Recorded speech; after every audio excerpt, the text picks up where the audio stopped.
Hi everybody, what's up? I am Lady Stars of Fire. My real name is Michelle Espinosa. And this is the Weekly Healing Messages, Part 2 for September 18th through the 25th. This is astrology. I did break up, if you watch the videos normally, I broke up the videos into possibly 3 parts, depending on the way it all works out. And the reason I'm saying that is because Spirit has told me right now, at least right now, that I need to be breaking up the videos from Spirit versus Astrology, and if I'm doing Rune, to separate them. It's too much in one, and it's easier to understand if you just separate them and people can watch them individually, and I can go more into detail over different areas, is what I'm being told. So this is why it's been broken into Part 1, 2, and possibly 3. Part 1 is already out, and that is what I've been dealing with and explaining to everybody with what Spirit is telling me about the week, and possibly just helpful in general for the week. And now I'm going to be going into astrology. However, before I go into astrology, there is 2 parts that I will get into. And then if there's more information you need to know about spiritual, from what the guidance was, because I was having a lot of conversations with the Tree of Life as well as with Gaia this week. I don't channel. I don't merge. Okay, I channel, but what I'm saying is sometimes when I'm talking with you all, I am channeling some information and I pass on whatever it is I get. However, I stay in a little bit of a channel where I'm picking up some of that information from Spirit, but I'm not in a full-on merge.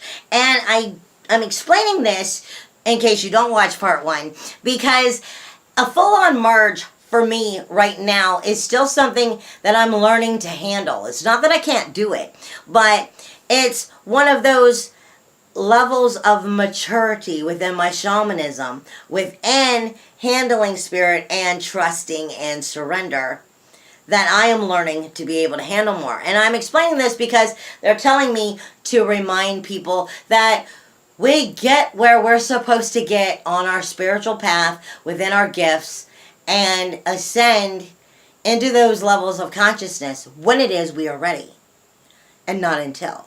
And when Spirit is trying to help us get there, because they are being helpful, they do want to help us. They might push us a little bit because they're trying to hopefully push us in the right direction. But if it is something that is harmful to us because we're not ready to know it, we're not ready or prepared to handle it, then that's when they will back off. And I'm explaining that because, you know, some people, when they're dealing with their learning of their new information about being an empath, or just dealing with energy, or coming into different levels of their learning and their consciousness, sometimes you're stumped because you're not ready to move up.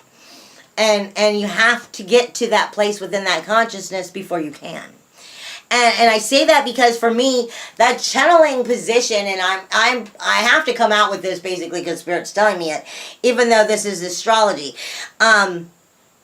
This reading is, but I need to explain this part, is because for me personally, when I'm doing not channeling, but when I merge and I allow them to come in, and I kind of step back and I allow them to speak and do their thing, my human part, as I step back, my heart starts to beat too much, I get really hot, and I go into a panic.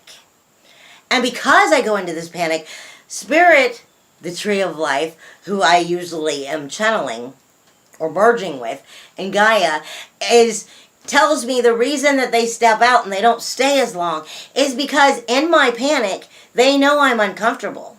They know that it's not them causing me harm. It's my own fear. It's my own lack of surrender, my own lack of trust that makes me not being able to relax and allow them to do their job as calmly. And this is why my merge only lasts for a small amount of time. This is why I might be doing a little bit of the channel while I'm doing the video, but not a merge. And I'm explaining that because they explained to me, so many people out there need to realize you will get what you need to get when you're ready to get there.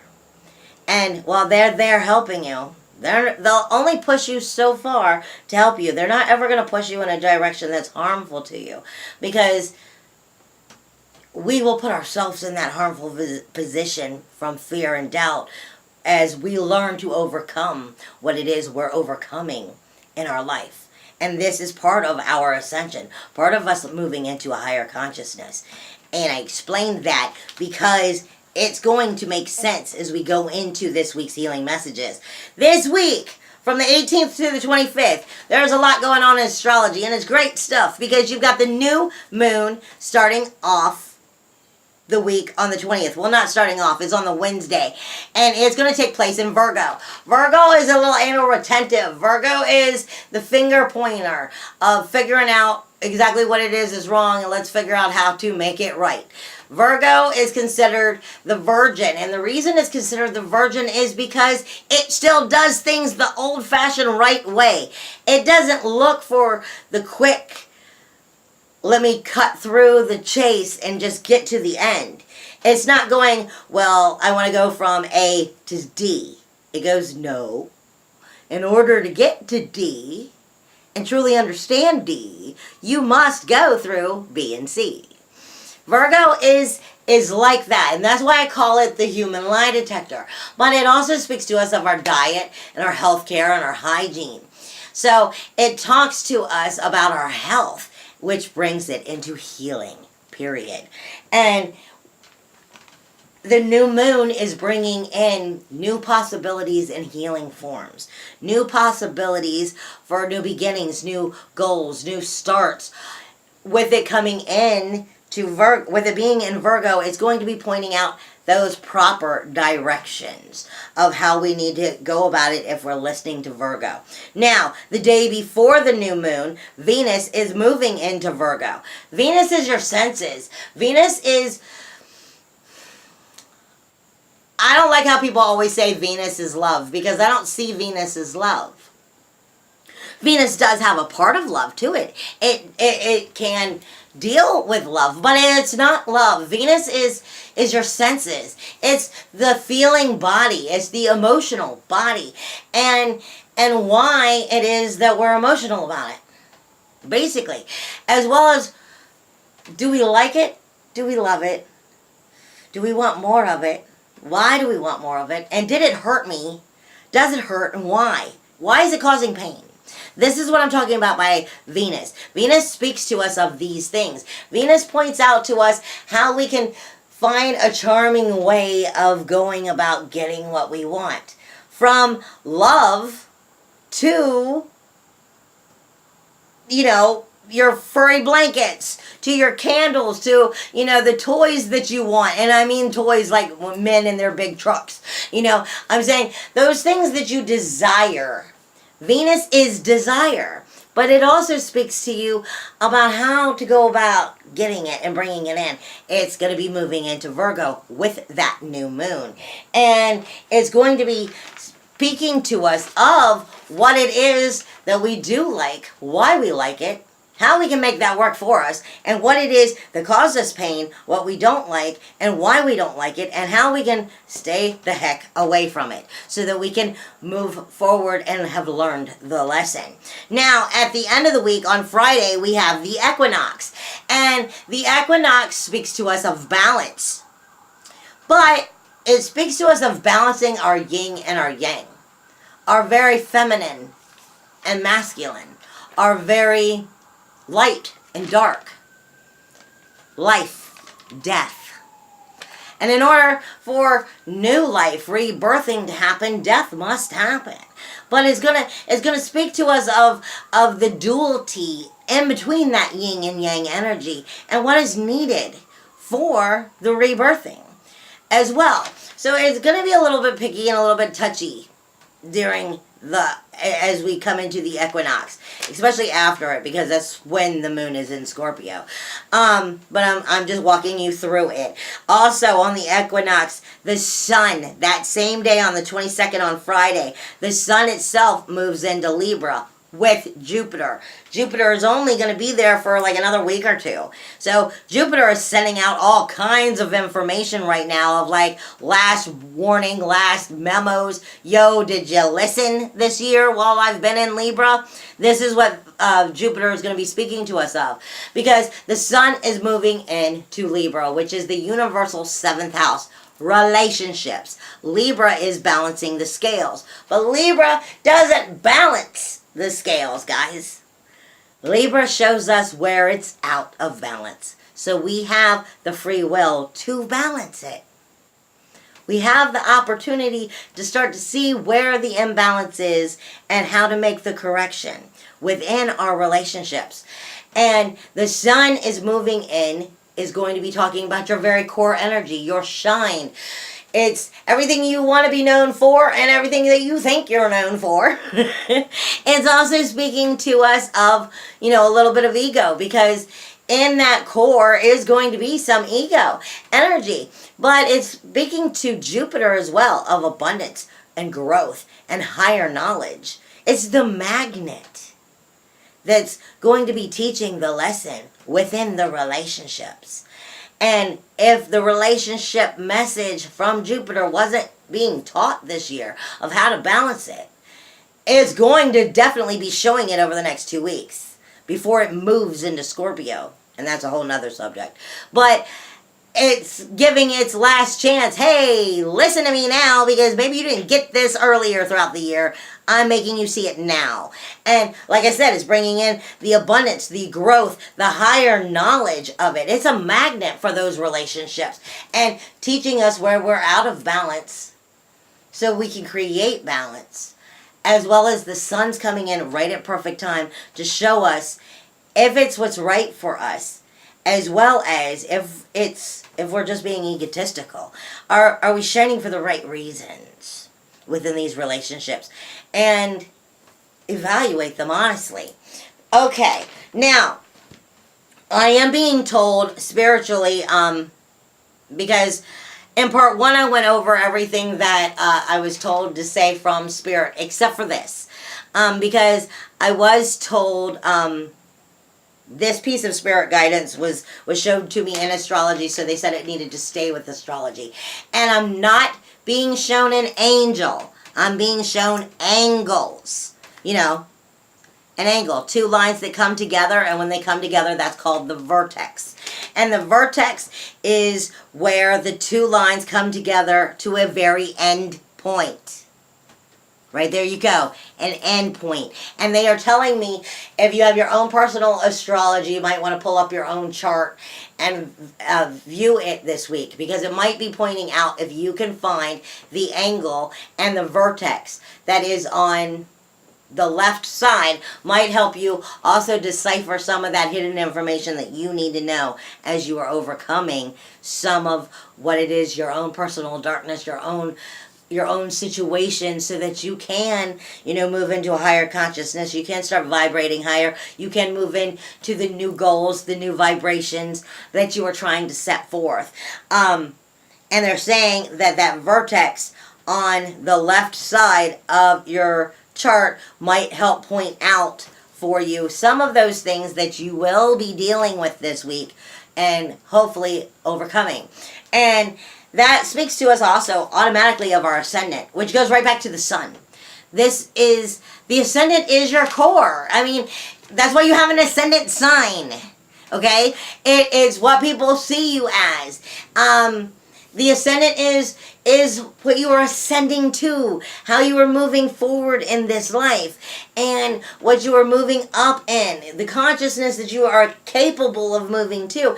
This is talking to us of, look at where those lines might be hitting the ascendant, as well as planets and whatnot, because it might be dealing directly with information that you need to realize that will help you over this week. But you will also...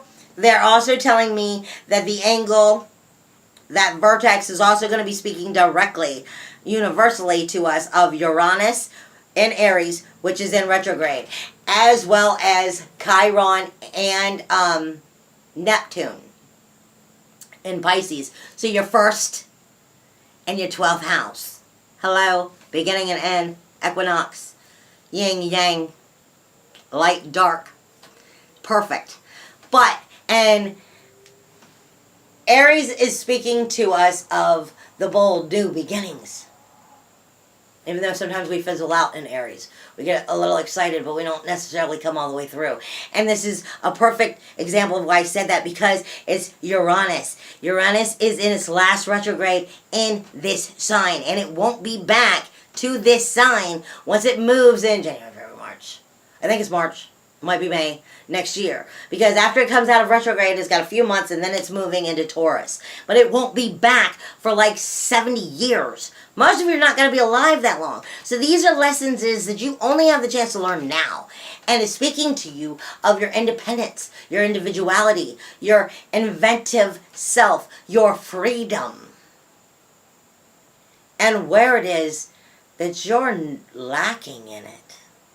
Where it is that you're not forthcoming for yourself within these areas. Where is that independence failing you? Where is your freedom? Where are you allowing your freedom to fail you?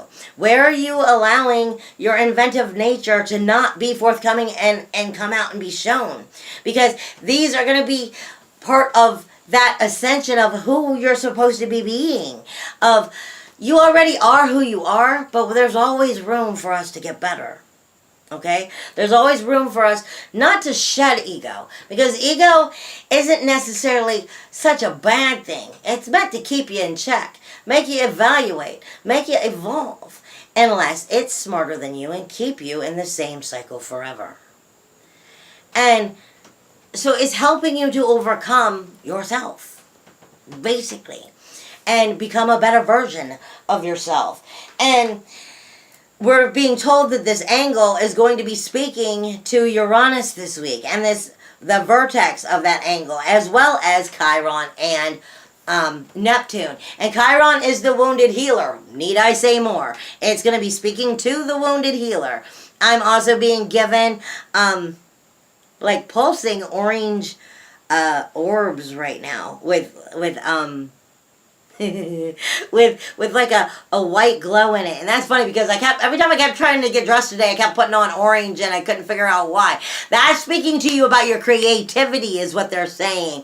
Is that creativity as well as that aura energy that comes with the orange this week for that healing part within your life. But I know it has a lot to do with finding your creativity of when we're moving into the Neptune energy, because Neptune has the ability to speak to you about healing magically and spiritually and psychically. I mean, it's speaking to us of overcoming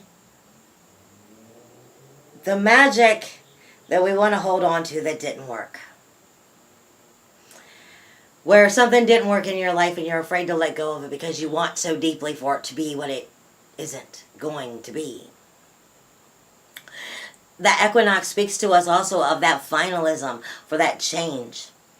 And it's speaking to us of changing with it and making sure that the new cycle we're starting isn't another cycle that's going nowhere, but a cycle that's moving up. So it's about letting go as well, and finding the creativity to move forward in a positive way, not starting a cycle all over again that's going to take you nowhere. Because it's also speaking to Chiron, which is your wounded healer. So that has a lot to do with what's going to be going on this week. Now, the moon is going to move first through Virgo, then through Libra, and then into Scorpio as we come past the equinox. So it's going to be kind of like retentive, picky, as we move through the beginning of the week, and then we're going to start looking at where things are imbalanced so that we can correct them. But when we hit Scorpio, it's going to be one of two things.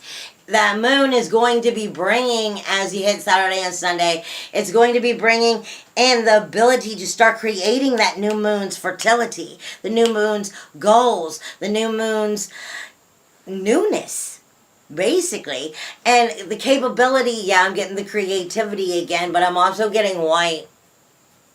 And I'm getting some dark energy. So that has to do with, are you creating from your good energy or from your dark energy? Your yin and your yang, finding its balance. But I'm being told that as we come into Scorpio, it's a perfect place for those for that new fertility. I mean, come on, Scorpio is the only one that only sign that truthfully within our bodies carry the ability for fertility.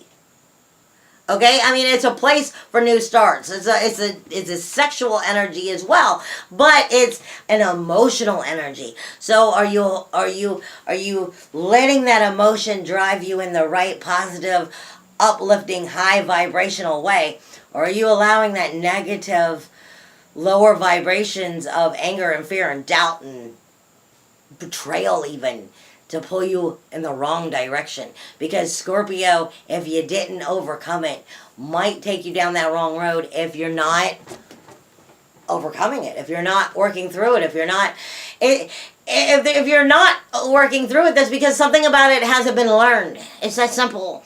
And even though that's painful, sometimes we just have to ask for help. Okay, but we're starting off the week with the positives, and the positives, I usually leave the sextiles out. I just warn you, sextiles usually are harmonious in energy and can bring about good fortune. And now I'm being given like a doorway with light, but it also feels like it's not wide open. It's just dimly open, is what I'm being shown. So I'll let you figure out what that means. But the sextiles can be, it makes sense. Sextiles can be such a wonderful thing to move you forward in the most positive way. Harmonious, beautiful, moving forward beginnings. But it also can be so harmonious that you just got lazy and didn't bother to do anything. That's what you want to look out for this week. Because the sextiles are dealing with Jupiter. Again, Jupiter is about to move. Jupiter is speaking to us of our relationships with our friends, our family, our loved ones, our children, our parents. But it's also speaking to us of everything we care about. Our money, our home itself, our car. I mean, if you don't have any money, you know about your relationship with no money.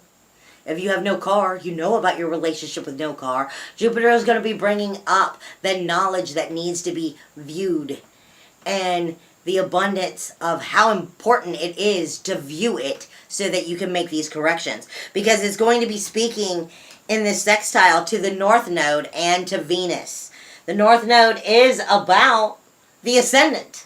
Basically, it is about ascending in this life, and with it in Leo right now, it's speaking to us of the courage of the lion.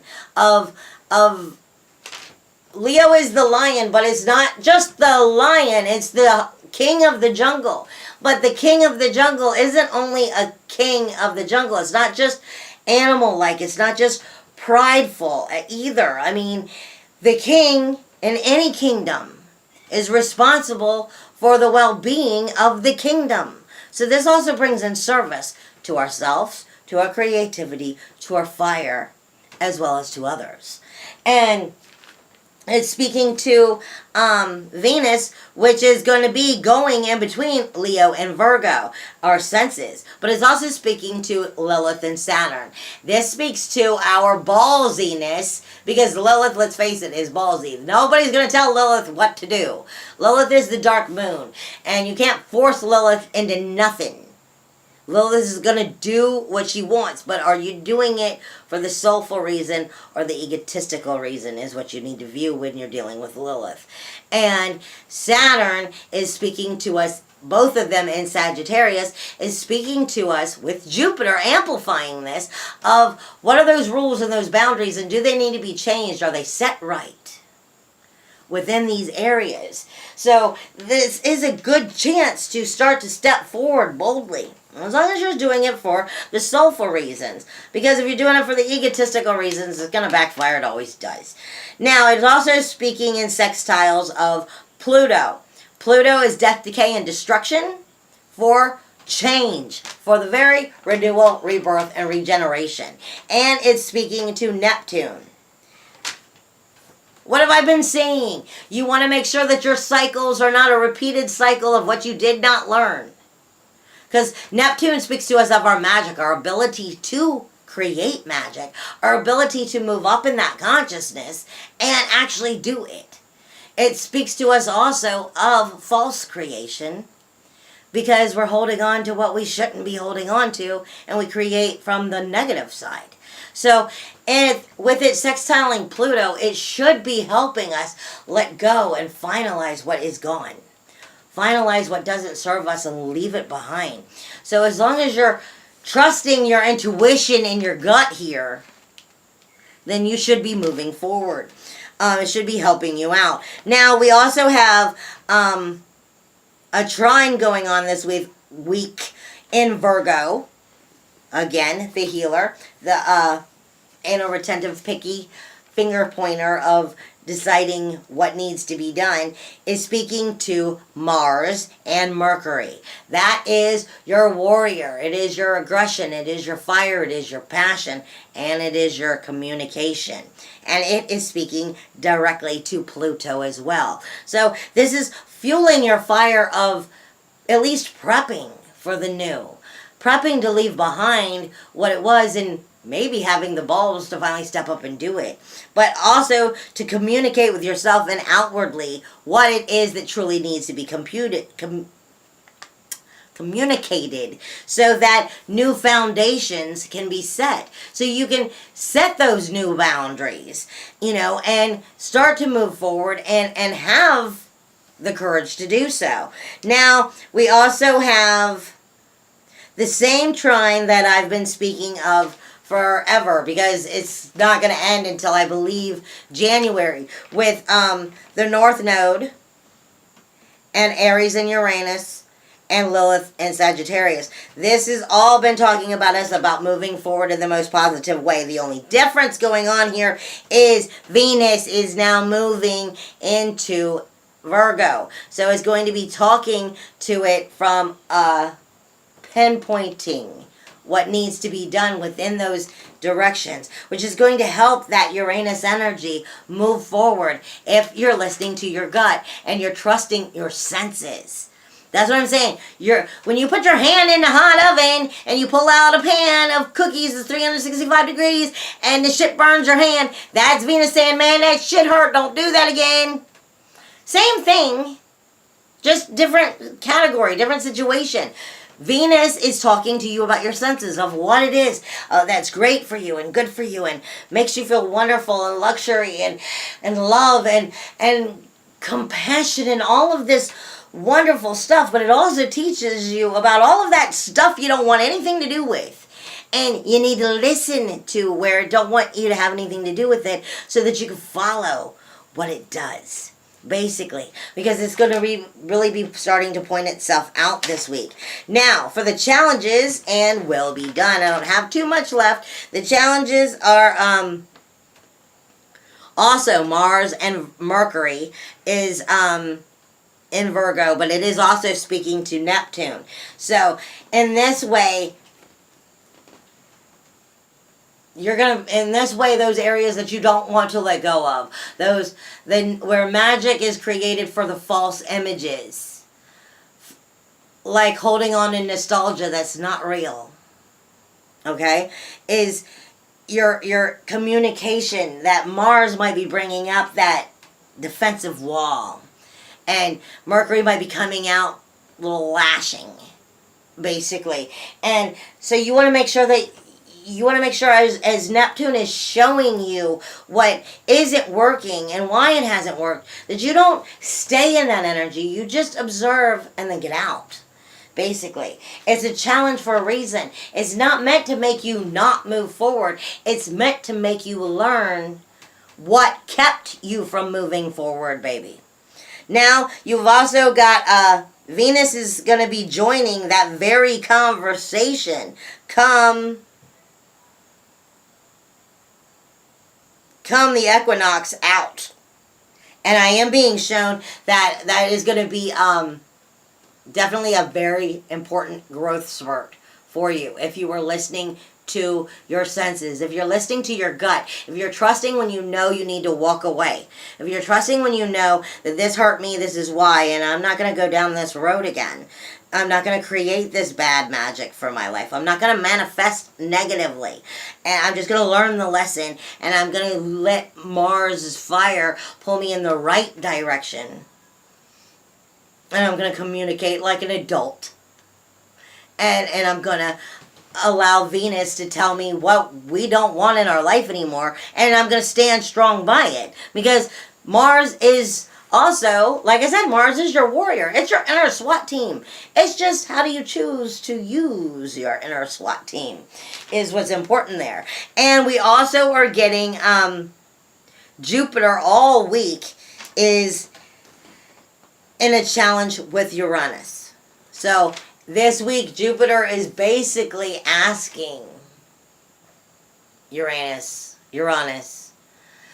how can you be your individual self? How can you invent yourself? How can you create yourself the way you want? How can you be independent? How can you find your freedom without being narcissistic, self-centered, and ego-driven?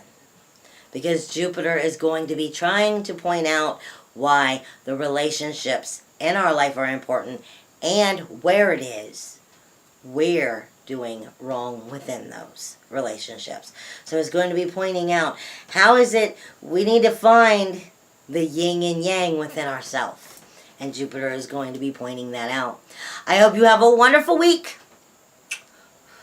Hugs and kisses in the wind, and I know that you are going to have a good week. I believe in you. There's nothing in this world that you cannot do. And remember, as Spirit said, the consciousness makes manifest. However, the consciousness is only an expansion of the very consciousness. So remember that. If you don't like what is in your life, it's time to start taking it out of the consciousness and start to move forward and up into the true consciousness. I love you. Bye, everybody.